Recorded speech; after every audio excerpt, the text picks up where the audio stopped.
بسم اللہ الرحمن الرحیم۔ السلام علیکم ورحمۃ اللہ وبرکاتہ۔ ناظرین کرام، پیغام ٹی وی کے programme shining stars of Islamic history میں میں ہوں آپ کے ساتھ ڈاکٹر سمیع اللہ زبیری۔ آج ہم آسمان سلطنت، آسمان علم کے تابندہ ستارے کا ذکر کریں گے، جو کہ الحاکم العالم ہیں، جو حکمران بھی ہیں اور عالم بھی ہیں، الخلیفۃ العادل العمر الصغیر، اور خامس الخلفاء، جن کو بعض نے کہا بعض نے نہیں کہا، لیکن لوگوں نے ان کو کہا کہ یہ خلفائے راشدین کے بعد ان کی شکل کے ایک آدمی تھے، عمر بن عبدالعزیز، جو کہ 101 ہجری میں فوت ہوئے اور مدینہ میں یہ پیدا ہوئے تھے۔ حضرت عمر بن عبدالعزیز رحمہ اللہ، جنہوں نے پوری دنیا کو 2 سال 5 مہینے کی خلافت میں عدل و انصاف سے بھر دیا تھا، حتیٰ کہ کوئی زکوٰۃ لینے والا نہیں ملتا تھا۔ جو نبی پاک صلی اللہ علیہ وسلم کی احادیث میں آتا ہے کہ ایسا وقت بھی لوگوں پہ آئے گا، لوگ سونا اور چاندی لے کے پھریں گے مگر ان کو قبول کرنے والا کوئی نہیں ہوگا۔ اتنا انصاف کا دور ہوگا، وہ لوگ بولیں گے کہ ہمیں یہ چاہیے نہیں۔ یہ دور حضرت عمر بن عبدالعزیز کے زمانے میں آیا، جب انہوں نے کہا کہ زکوٰۃ تقسیم کر دو۔ کہا جی کہاں تقسیم کریں؟ کہا فقراء اور مساکین میں۔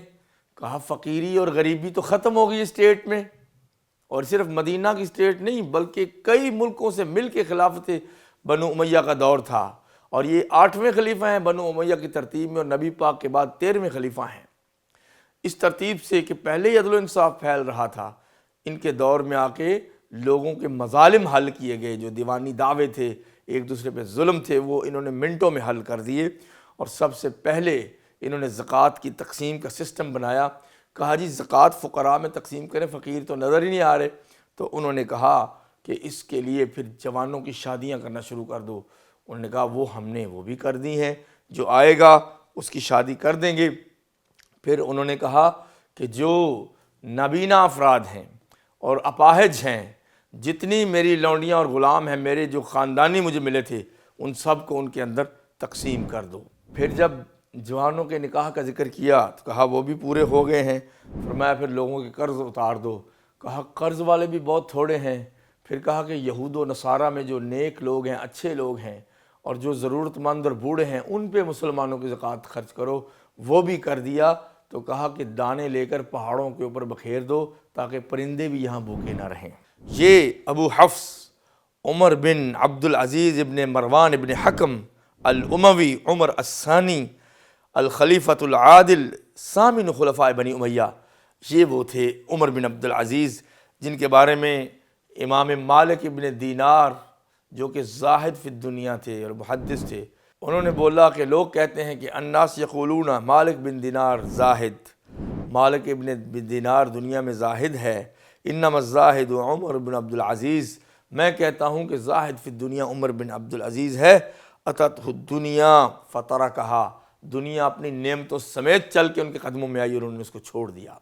سارے خوبصورت اور بڑے ہی حسین و جمیل کپڑے پہننا چھوڑ دیے، تیز خوشبوئیں لگانا چھوڑ دیں۔ بادشاہ کے بیٹے تھے، بادشاہ کے بھائی تھے، شہزادے تھے، پہلے والی مدینہ بھی رہے ہیں، سب کچھ تھا ان کے پاس، خاندانی طور پہ نسل در نسل بادشاہ تھے، بڑے آدمی تھے، مدینہ النبی میں ٹریننگ حاصل کی تھی، وہاں علمی ماحول میں پلے بڑے تھے، ٹھنڈے مزاج کے تھے، لیکن یہ ساری چیزیں جو زیب و زیبائش کی اور نمائش کی تھیں وہ ترک کر دیں اور زاہد فی دنیا ہو گئے، حتیٰ کہ اپنے گھر والوں پہ بھی 2 درہم روزانہ خرچ کرتے تھے۔ بیٹوں اور بیویوں نے بھی ان کے ساتھ صبر کیا کہ جب ہمیں بہت کھانا کھلایا، بہت چیزیں دیں، تو یہ عمر بن عبدالعزیز تھے۔ اور آج اگر یہ اس راستے سے لوٹ گئے ہیں اور خلیفہ عادل بن گئے تو ہم ساتھ دیں گے۔ ان کی عاجزی اور تواضع کے بارے میں وہ قصہ مشہور ہے کہ جب ایک شخص ملنے آیا تو دیا جلا کے رات کو بیٹھے تھے اپنے آفس میں، تو وہ بجھا دیا، گفتگو ہوتی رہی۔ جب وہ شخص جانے لگا تو پھر اس کو جلایا، کہا جب میں دفتر کا کام کرتا ہوں مسلمانوں کی خیر اور بھلائی کا، تو یہ بیت المال میں سے دیا جلتا ہے۔ جب تم مجھ سے ملنے آئے تھے اس روشنی میں پرسنل باتیں نہیں کر سکتا، کیونکہ پھر اس کا حساب اللہ مجھ سے لے گا۔ ایسے بادشاہ بھی تھے جو بیت المال اور رعایا کی ہر چیز کو ملکیت نہیں سمجھتے تھے، بلکہ انہوں نے اپنی مدت خلافت میں بیت المال سے تنخواہ بھی نہیں لی ہے۔ 40,000 دینار کے مالک تھے جب بادشاہ بنے، اور 2 سال 5 مہینے میں ان کے پاس 400 دینار رہ گئے تھے، اسی میں سے خرچ کر کے وہ ختم کرتے رہے۔ اور کہتے ہیں کہ اگر کسی بدعت کا خاتمہ ہو، علم سے اتنی محبت، کیونکہ مدینہ میں علم کے لوگوں میں وہ پلے بڑے تھے، حتیٰ کہ امام میمون ابن مہران نے یہ کہہ دیا ہوا معلم العلماء، وہ علماء کے معلم تھے، بادشاہ ہونے کے باوجود حدیث کے حافظ تھے، محدث تھے، علماء کی تنخواہیں مقرر کرتے تھے، اور وہ انہوں نے سب سے پہلے تدوین حدیث شروع کی۔ پہلی صدی میں لوگ کہتے ہیں کہ 200 سال بعد حدیثیں لکھی گئیں، امام بخاری آئے، مسلم آئے۔ حضرت عمر بن عبدالعزیز 80 ہجری کی بات ہے، 90 ہجری کی بات ہے، یہ 99 میں خلیفہ بنے اور 101 میں فوت ہو گئے ہیں، 100 سال بھی ابھی پورا نہیں ہوا ہجرت کو۔ تو پہلی صدی ہجری میں انہوں نے تدوین حدیث کی، اور امام شہاب الزہری کو بلا کے کہا سچ کو جھوٹ سے جدا کر دو، ضعیف کو صحیح سے جدا کر دو۔ جو ہمارے اقران ہیں اور احباب ہیں محدثین، ان کے طریقے پہ حدیثوں کو جمع کرو، اور جو انہوں نے حفظ کیا اس کو تدوین کرنا شروع کر دو۔ میں دیکھ رہا ہوں انی خفت دروس العلم، میں ڈر گیا ہوں کہ علم کہیں مٹنا شروع نہ ہو جائے، کیونکہ فتنے پھیل گئے خوارج اور قدریہ کے، اور بہت بڑے فتنے ڈر آئے ہیں، اور عجمی لوگ مسلمان ہو رہے ہیں، عجم عرب مکس ہو گئے ہیں۔ کہیں رسول اللہ صلی اللہ علیہ وسلم کی سنت نہ مٹ جائے، کیونکہ اسلام کا دوسرا نام ثابت شدہ سنت ہے، حدیث ہے۔ اس لیے انہوں نے یہ قول فرمایا اگر کسی بدعت کا خاتمہ ہو اور سنت کا احیاء ہو، اور اس کے بدلے میں میرے جسم کا کچھ حصہ بھی کٹ جائے، تو مجھے یہ بھی منظور ہے۔ جہاں آپ خود بہت بڑے خاندان سے تھے، آپ کے ارد گرد لوگ بھی بہت بڑی فیملی تھی، رائل فیملی۔ حضرت عمر ابن خطاب نانا لگتے ہیں ان کی والدہ کے، حضرت عمر ابن خطاب نانا لگتے ہیں ان کی والدہ لیلا کے، اور جو فاطمہ ان کی زوجہ تھیں وہ ان کے چچا جو کہ بادشاہ تھے ان کی بیٹی تھی، یعنی خود پرنسس تھی، اور ان کی بہنیں بھی پرنسس ہیں، ان کے بھائی بھی پرنس ہیں۔ تو اتنا بڑا آدمی اور اتنی تواضع پہ آ جائے، جبکہ اس وقت لوگ ظلم بھی کرتے تھے لوگوں پہ، بعض خلفاء سے زیادتیاں بھی ہوئی ہیں جو بنو امیہ میں یا بنو عباس میں تھے، یہ تو خیر بنو امیہ میں تھے۔ انہوں نے اپنے آباء و اجداد کی غلطیوں کے جو مظالم تھے وہ بھی لوگوں کو واپس لوٹائے تھے۔ انہوں نے کہا نہیں یہ کام نہیں ہوگا، چونکہ مدینہ میں رہے تو مدینہ میں کوئی فتنہ نہیں تھا، لہٰذا ان کی شخصیت میں ٹھہراؤ تھا، امن تھا۔ ان کے جو دادا تھے وہ مروان ابن حکم تھے، جو کہ تابعی ہیں، جن سے امام بخاری کی حدیثوں میں بھی روایت موجود ہے، اور وہ حضرت عبداللہ ابن زبیر کے ساتھیوں میں سے تھے، ان کے دوستوں میں تھے۔ ان کے بچپن میں، مروان کے بچپن میں حضرت عبداللہ ابن زبیر بڑی عمر کے موجود تھے، اور ان کے چچا کے بیٹوں کی نسل میں سے معاویہ بن ابی سفیان ہیں جو بہت بڑے جلیل القدر صحابی اور کاتب وحی ہیں۔ کہا جاتا ہے کہ وہ افصح الناس تھے، فصیح ترین آدمی تھے، چہرہ خوبصورت تھا، جسم نحیف تھا، اور چہرے پہ ایک نشان تھا۔ ایک دفعہ والد کے ساتھ استبل میں گئے تو گھوڑے نے لات مار دی تھی، تو چہرے پہ ایک نشان تھا، وہ خوبصورت چہرے پہ نمایاں نظر آتا تھا۔ تو جب اپنے والد کو بتایا تو کہا کہ تو اشج بنی امیہ بن گیا، یعنی بنو امیہ کا اشج۔ اشج کہتے ہیں جس کو زخم کا نشان رہ جائے، وہ نشان رہ جائے۔ تو اشج عبد القیس وہ صحابی تھے جن کی نبی پاک نے تعریف کی تھی۔ تو ان کے والد اور دادا نے کہا کہ تو اشج بنی امیہ ہے، تیرا ایک خاص مقام ہوگا۔ بچپن سے یہ نشانیاں موجود تھیں خلافت و حکومت اور سرداری کی۔ تو وہی ہوا، خلیفہ اور حاکم بنے اور سردار بنے، اور اپنی خلافت کو مشورے سے شروع کیا۔ پہلا خطبہ دیا، کہا ابتلیتُ، میں آزما لیا گیا ہوں اس خلافت کی وجہ سے، ما طلبتها، یہ میں نے مانگ کے نہیں لی، ولیت علیکم، مجھے تمہارے اوپر والی بنا دیا گیا ہے، جب تک میں حدیث اور قرآن کو قائم کروں میری اطاعت کرنا، اور اگر ہٹ جاؤں، حضرت عمر بن خطاب کی طرح خطبہ دیا، ہٹ جاؤں تو پکڑ کے سیدھا کر دینا۔ اور ایک دفعہ انہوں نے اپنے ایک ساتھی سے کہا تھا کہ میں اگر ٹیڑھا ہو جاؤں تو میرے گریبان سے پکڑ کے جھنجھوڑنا، ما تصنع یا عمر، کہنا عمر کیا کر رہے ہو، حق کی طرف لوٹاؤ۔ مشورے سے ابتدا کی اور کہا ان المشورۃ والمناظرہ باب رحمہ ومفتاح برکہ لا یضل معہما رأی، فرمایا کہ مشورہ اور بات کو غور سے دیکھنا رحمت کا دروازہ ہے اور برکت کی چابی ہے۔ ان دونوں کے ساتھ ساتھ غور و فکر اور مشورہ، ان دونوں کے ساتھ ساتھ کوئی رائے گمراہ نہیں ہوتی اور کوئی عقل مند بھٹکتا نہیں ہے۔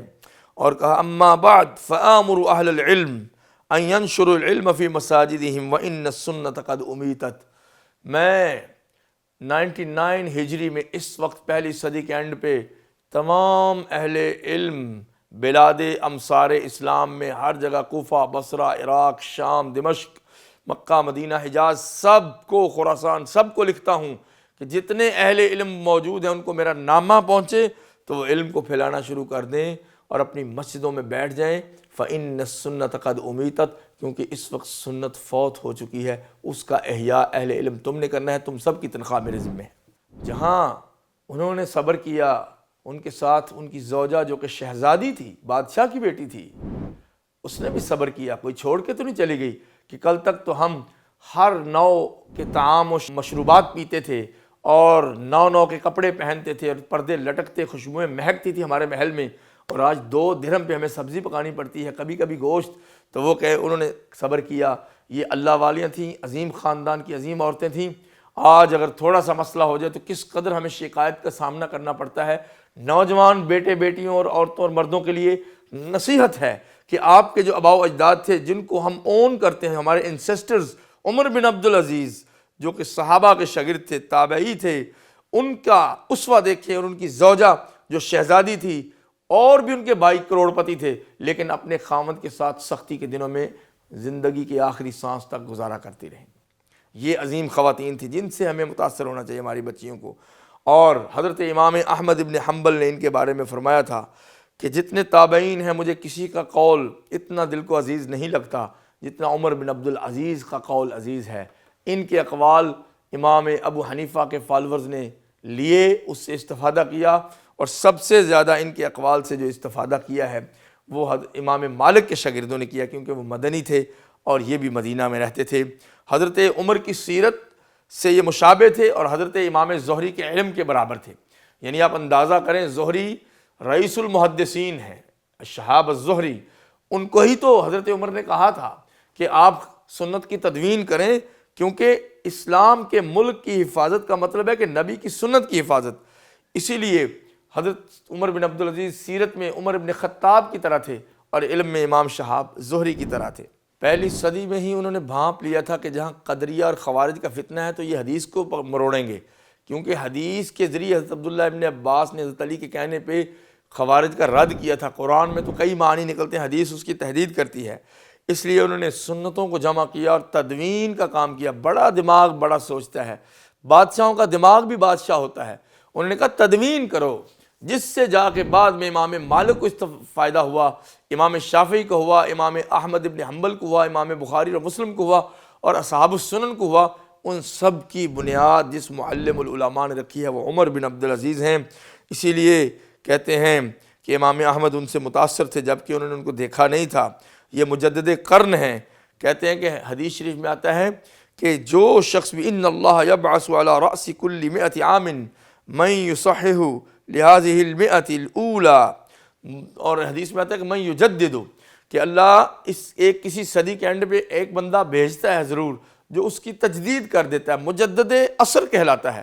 تو کہا جاتا ہے کہ امام احمد نے فرمایا کہ میں دیکھتا ہوں پہلی صدی کے مجدد حضرت عمر بن عبدالعزیز ہیں، کیونکہ ان اللہ یضع بالسیف ما لا یضع بالقرآن، کہ اللہ قرآن کے ذریعے بھی وہ کام نہیں لیتا جو تلوار کے ذریعے لیتا ہے۔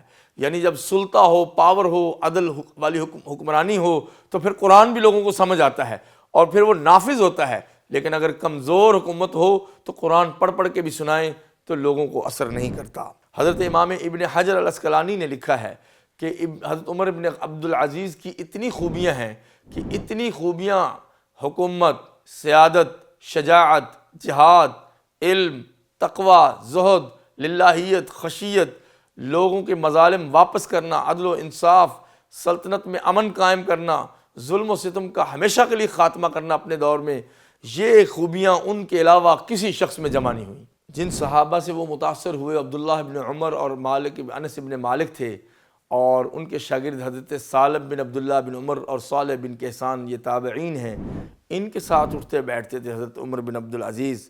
اور امام حسن البصری نے جب ان کو خط لکھا، حضرت عمر نے خط لکھا کہ مجھے نصیحت کریں، تو آپ کو پتہ ہے کہ امام حسن البصری اس وقت کے معلم الملوک تھے، بادشاہوں کے معلم۔ تو حضرت عمر بن عبدالعزیز کو انہوں نے خط لکھا کہ دیکھنا، اللہ نے تمہیں سلطنت دی ہے، اس کو ماں کی طرح ڈیل کرنا۔ جب ماں بچوں کے ساتھ شفیق ہوتی ہے، روتے ہوئے بچے کو دودھ پلاتی ہے، بھوکے کو کھانا کھلاتی ہے، اور بچے کو لباس دیتی ہے، اس کو سینے سے لگاتی ہے، اسی طرح تم ایک شفیق ماں کی طرح اپنی رعایا کو ڈیل کرنا۔ کاش کہ ہمارے حکمران، یہ جملہ حضرت امام حسن البصری کا جو انہوں نے عمر بن عبدالعزیز کو بصرہ سے مدینہ میں لکھا، وہ اپنا نصب العین بنائیں، ایک رعایا کو وہ اپنے بچوں کی طرح ڈیل کریں، اور حکمران ان کے لیے ایک ماں کی طرح بن جائیں۔ تو یقین کریں حضرت عمر بن عبدالعزیز کے عدل کا ذکر کرنا ہمیں فائدہ دے سکتا ہے۔ اور انہوں نے کہا کہ حضرت حسن بصری نے جو مجھے نصیحت کی میں عمل کروں گا، اور ایک ہی سال میں عدل قائم کر کے دکھا دیا۔ اور کہتے ہیں کہ اتنی تواضع تھی کہ زمین پہ سو جاتے تھے، اور ایک دفعہ جا رہے تھے اپنے خازن اور داروغہ کے ساتھ، تو مسجد میں سے گزرے، لوگ مسجد میں سو رہے تھے، تہجد کا وقت تھا، کسی شخص کی گردن پہ ان کا پاؤں آ گیا، تو وہ بھدک کے اٹھا اور بھنک کے، اور اس نے کہا مجنون انت، عقل نہیں آپ میں، مجنون لگتے ہو؟ تو انہوں نے کہا لا، نہیں یار میں مجنون نہیں ہوں۔ بس اس کو کیا پتا تھا کہ کئی ملکوں کا بادشاہ گزر رہا ہے۔ تو ساتھ ہی داروغے نے اور جو پرسنل سیکرٹری تھا گارڈ، اس نے کہا میں اس کو سیدھا کرتا ہوں۔ فرمایا کیوں؟ اس نے جسٹ مجھے یہ پوچھا ہے کہ آپ مجنون ہو؟ میں کہتا ہوں نہیں، میں کوئی مجنون نہیں ہوں۔ تو اس کا حق ہے پوچھنے کا، پاؤں تو ہمارا اس کی گردن پہ آیا ہے، ہماری طرف سے ظلم ہوا ہے۔ پھر اس سے معذرت کی اور وہاں سے چلے گئے اور انعام و اکرام بھی کیا۔ غربت کے خاتمے میں حضرت عمر بن عبدالعزیز کا بہت زبردست پیکج ہے۔ فقط 2 سال 5 مہینے کی حکومت تھی، اور ایک صوبے میں غربت ختم نہیں کی، پوری سلطنت اسلامیہ میں غربت ختم کر دی، صرف اس وجہ سے کہ بیت المال کو اپنا حق نہیں سمجھا، بلکہ اس کا اپنے اوپر حق سمجھا ہے، اور اپنے مال سے مسلمانوں کی مدد کی ہے، غریبوں کے مال اپنے اوپر خرچ نہیں کیے۔ یہی فرق ہے ظالم حکمرانوں میں اور عادل حکمرانوں میں۔ جیسے حضرت عمر بن خطاب نے اپنے آپ کو سختیوں میں ڈالا، موٹے کپڑے پہنے، ناز و نعم چھوڑ دیا، راتوں کو گشت کیا، بیوہ یتیم کی تنخواہیں مقرر کیں، چھاونیاں بنائیں، پولیس اور فوج کا نظام بنایا، فقیروں، مسکینوں، نبینوں اور اپاہجوں کے لیے غلام اور لونڈیاں مقرر کیے۔ یہی کام کی تجدید حضرت عمر بن عبدالعزیز نے کی، تبھی ان کو عمر صغیر اور عمر ثانی اور خلیفہ خامس کہا جاتا ہے۔ حضرت عمر بن عبدالعزیز نے سب سے پہلے ظالم والیوں کو ہٹایا، جو پہلے اپنی حکومتوں کے لیے کام کر رہے تھے، ان کو مسلمانوں کے لیے کام پہ ڈیوٹی لگا دی، اور کسی کی اصلاح کرتے ہوئے جو بہت ظالم تھے اس کو تو ہٹا دیا اور ڈیوٹی دے دی، اور جس کو رکھنا تھا اس کو آ کے کہتے کہ یہ تلوار ہے، یہ دیکھ لو کہ تم اپنے اوپر چلانا چاہتے ہو یا عامت الناس کے اوپر چلانا چاہتے ہو۔ اگر عامت الناس پہ چلاؤ گے تو یہ تمہارے اوپر چل جائے گی۔ اور ان کا ایک سخت آرڈر تھا کہ جب حکومت نے فیصلہ کر دیا، جج نے فیصلہ کر دیا، یہ فیصلہ نہیں کرتے تھے، قاضی فیصلہ کرتا، تو وہ اگر میرے فیصلے کو وہ نافذ نہیں کریں گے اور اس مظلوم شخص پہ دوبارہ ظلم کریں گے تو اس کی گردن اڑا دو، کیونکہ وہ فساد فی الارض کرتا ہے، خلیفہ کو چیلنج کرتا ہے، جج کی توہین کرتا ہے، اس کا زمین میں زندہ رہنے کا کوئی حق نہیں ہے، اور ایسا واقعہ کبھی ہوا نہیں۔ اسی طرح ایک شخص دور کے شہر سے آیا، کہا کہ فلاں والی نے میری زمین غصب کی ہے، فوراً اس کو حاضر کیا، زمین واپس کرائی، اور 60 درہم، دینار، 60 دینار جو آج کے کئی لاکھ بنتے ہیں، سونے کے 60 سکے اس کو دیے کہ تو سفر کر کے آیا ہے، اس کی تکان اور خرچ ہوا، یہ لو۔ وہ کہنے لگا آپ نے میری زمین لٹا دی ہے، اس سے بڑی نیکی کیا ہے؟ فرمایا نہیں، وہ تمہارا حق تھا، اور یہ جو تم نے سفر کر کے مشقت اٹھائی اور کھانا کھایا اور گھوڑے کو چارہ کھلایا، اس کا خرچہ بھی ریاست کے ذمہ ہے۔ اتنا عدل کہیں سے مل سکتا ہے؟ بڑی بڑی تحریکیں ہم انصاف کی کھڑی کرتے ہیں اور بڑے بڑے دعوے کرتے ہیں، NGOs, social justice, بڑی بڑی کانفرنس، اور 1% بھی عدالتوں میں فرق نہیں پڑتا کہ کسی بیوہ اور یتیم کو رولنا نہیں ہے، بلکہ اس کے گھر میں انصاف لے کے جانا ہے، اور نبینہ کو عدالتوں میں نہیں لے کے آنا بلکہ اس کی طرف اپنا وکیل بھیجنا ہے۔ حکومت کے پاس جو اختیارات اور مال ہوتا ہے وہ اسی کام کے لیے ہوتا ہے، وہ محض دورے کرنے کے لیے نہیں ہوتا۔ تو عمر بن عبدالعزیز اس شکایت کرنے والے کا خرچہ بھی دیتے تھے جو مظلوم ہوتا تھا، چہ جائے کہ اس کو حق ہی نہ ملے، حق دینے کے بعد اس کے آنے جانے کا خرچ بھی دیتے تھے۔ ولید بن عبد الملک نے جب ان کو والی مدینہ بنایا تھا، صرف اس وقت یہ مدینہ میں امن قائم کر چکے تھے، اور حکومت کے جو اگر غلط آرڈر ہوتے تھے ان کو نہیں مانتے تھے، چنانچہ ان کو ہٹا کر دمشق بھیج دیا گیا، وہاں ان کی ٹریننگ ہوئی، پھر واپس آئے، اور بالکل بھی انہوں نے اپلائی نہیں کیا تھا کہ مجھے خلیفہ بنایا جائے، بلکہ ان کو لوگوں نے دیکھا کہ سب سے اچھے یہی ہیں۔ جب انہوں نے اعلان کیا لوگوں اگر تم سمجھتے ہو کہ میں ٹھیک نہیں تو میں ہٹ جاتا ہوں آپ بھی، تو انہوں نے کہا واللہ امشی ببرکت اللہ، اللہ کا نام لے کے آپ قدم اٹھائیں، آپ سے بہتر ہمیں کوئی خلیفہ نظر نہیں آتا۔ اسی لیے لوگوں نے ان کے دور میں ان کی شخصیت کی کوئی شکایت نہیں کی، ہمیشہ ان کے عدل سے خوش ہوئے ہیں۔ یہ واحد حکمران تھے جن کے زمانے میں کسی کافر پہ اوپر بھی ظلم نہیں ہوا، کسی مسیحی اور نصرانی اور ذمی کے اوپر بھی کوئی ظلم نہیں ہوا، کیونکہ ان پہ بھی ظلم ہوتا تو یہ لٹا دیتے۔ عدل کا دوسرا نام عمر ابن خطاب تھے، اور ان کے بعد عدل کا دوسرا نام حضرت عمر بن عبدالعزیز تھے۔ انہوں نے اپنے والدہ کے نانا اور ان کے عہد کو زندہ کر کے دکھایا، اور واقعتاً بتایا کہ کامیاب دور خلافت راشدہ تھا۔ آج بھی حکمرانوں کے لیے بہترین نمونہ وہ طریقے حکومت ہے جو حضرت عمر بن عبدالعزیز نے کیا خلفائے راشدین کے بعد، اور ثابت کر کے دکھایا کہ عدل سے معاشرے قائم رہ سکتے ہیں، ظلم سے معاشرے برباد ہوتے ہیں۔ اللہ تعالیٰ غریق رحمت کرے۔ عمر بن عبدالعزیز کو 101 ہجری میں کسی نے ان کو زہر دے دیا تھا، اسی سے شہید ہوئے۔ ساری دنیا میں عدل کرنے والا عمر بن خطاب خنجروں سے شہید ہوا، اور انہی کی نسل میں، انہی کے بچوں میں سے، انہی کے پوتے نواسوں نواسیوں میں سے حضرت عمر بن عبدالعزیز وہ ساری دنیا میں عدل قائم کر گئے، اور اینڈ پہ زہر ان کو بھی دے دیا گیا اور شہید ہو گئے۔ دنیا نے کسی کو نہیں چھوڑا۔ یہ چیزیں آج بھی زہر دینے والے کا کوئی نام نہیں ہے، لیکن عمر بن عبدالعزیز شہرائے آفاق شخصیت ہیں، زمین و آسمان کے کناروں پہ ان کے عدل کی داستانیں معروف ہیں۔ اللہ ان کے درجے بلند فرمائے۔ وآخر دعوانا الحمدللہ رب العالمین۔ ناظرین کرام، اگلے پروگرام تک کے لیے اپنے ہوسٹ ڈاکٹر سمیع اللہ زبیری کو اجازت دیجیے۔ اللہ حافظ۔